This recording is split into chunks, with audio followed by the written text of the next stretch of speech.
Welcome back to The Explainer. I am so thrilled you're here today because, well, we're tackling something that is literally everywhere online right now. We're going to objectively break down the famous GM diet. Now look, there are no fake promises here, no exaggerated claims, just the science, the harsh reality, and the step-by-step facts straight from our source material. Let's get into it.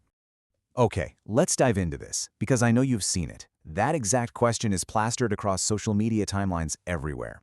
Lose weight in just 7 days. It sounds incredibly tempting, doesn't it? I mean, it's the ultimate hook for anyone wanting to get in shape fast. But whenever we see massive hype like this, we've got to pause. We have to ask what the actual truth is. Like, what is genuinely happening to your body during those 7 days? Well, we are going to find out. So here's our roadmap for today's explainer. First, we'll cover what the GM diet actually is. Second, we'll walk through the exact 7-day plan. Third, we'll hit the important rules. Fourth, we'll weigh the benefits against the side effects. And finally, we'll go over some absolutely critical medical warnings. Section 1. What is the GM diet? So, the crucial point is, this diet is a highly restrictive 7-day eating plan, and it is designed for one thing and one thing only: temporary, short-term weight reduction. The results are definitely going to vary, and the weight you initially drop, yeah, it's largely just water weight. This is a vital reality check before we go any further. It is absolutely not a permanent healthy lifestyle replacement. It's just a short-term intervention. Section 2. The 7-day plan. Let's break down the days. Day 1 is entirely focused on fruits. The goal here is to detox the body and heavily boost hydration. You are allowed to eat watery fruits, right? Think watermelon, papaya, apples, oranges, and muskmelons. But notice the strict boundaries here. You must completely avoid bananas, and you really shouldn't eat grapes in excess. Oh, and no tea or coffee with sugar either. To kickstart that detox process properly, you're required to drink 8 to 12 glasses of water throughout the day. So, prepare to become very good friends with your bathroom. Let's move to and see how this builds. On day 2, we completely switch gears to Vegetables Day. The focus shifts entirely to dietary fiber and essential nutrients. You can eat boiled or raw vegetables. We're talking carrots, cucumbers, cabbage, beans, broccoli. And interestingly enough, for breakfast, you're allowed exactly 1 boiled potato, just to give you a little bit of morning energy. But the massive catch here, absolutely no oils, no butter, and 0 deep-fried items allowed. Now, by day 3, the plan combines both fruits and vegetables. The goal here is to actually push your body into a fat-burning mode by keeping your calorie intake super low. You can combine the allowed foods from the first 2 days, but notice what goes right back on the prohibited list: no bananas and no potatoes.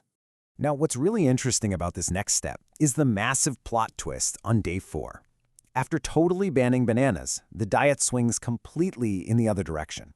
You are actually required to eat up to 6 bananas today. Why? Well, it specifically restores essential potassium that your body has lost over the last 3 days. You also drink 3 glasses of milk for calcium and energy, and you eat this GM special soup, which is made of tomatoes, onions, cabbage, capsicum, and celery. That soup specifically works to replenish your body's sodium balance. On day 5, we finally introduce significant protein. For vegetarians, your options include paneer, sprouts, or tofu. And for non-vegetarians, you can have chicken breast or some lightly prepared fish. Now, both groups pair their protein with brown rice and tomatoes. And because you are suddenly bumping up your protein intake today, it's highly recommended that you drastically increase your water intake again to help your body process it all smoothly. Day 6 builds directly on that by combining protein and vegetables. The focus here is all about energy improvement and muscle support. I mean, after a very restrictive week, your body desperately needs this to help retain muscle mass. So you can have the protein foods from yesterday combined with the vegetables from day 2, but once again, potatoes, yeah, they remain entirely off limits. Finally, we arrive at day 7. This acts as a transition day. It's essentially the final detox bridge before you return to a normal eating routine. Today, you're allowed to eat brown rice, various vegetables, and, for the first time, fruit juice, as long as it's completely sugar-free, of course. This prepares your digestive system to handle a more regular, varied diet again. Section 3. Important rules. Okay, so these essential guidelines are non-negotiable if you are attempting this plan. Step 1. Hydrate heavily and ensure you get proper sleep. Your body's under a lot of stress here. Step 2. Because your calorie intake is so extremely low, you should really only engage in light walking.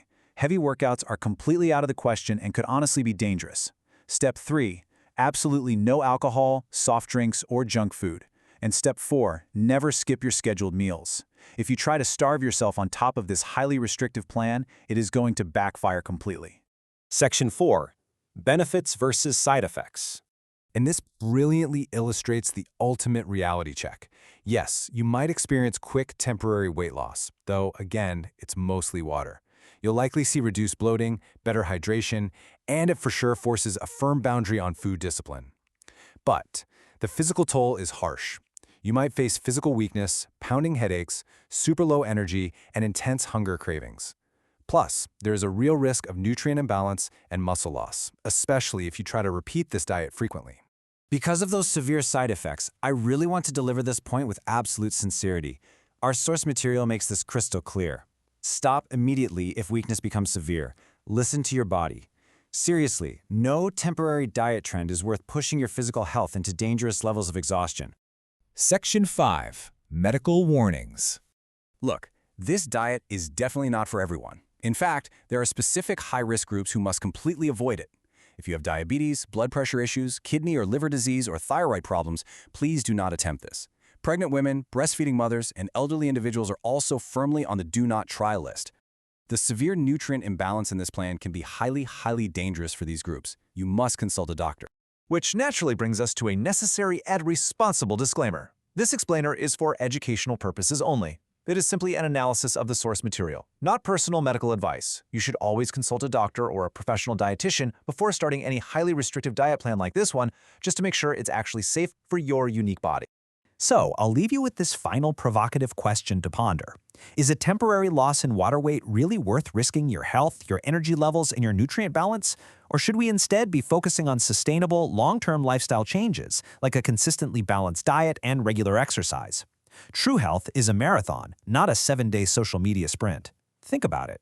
Thanks so much for joining me to break this down today. If you enjoyed this focused dive, be sure to subscribe for more balanced health explainers. Keep learning, and I'll catch you in the next one.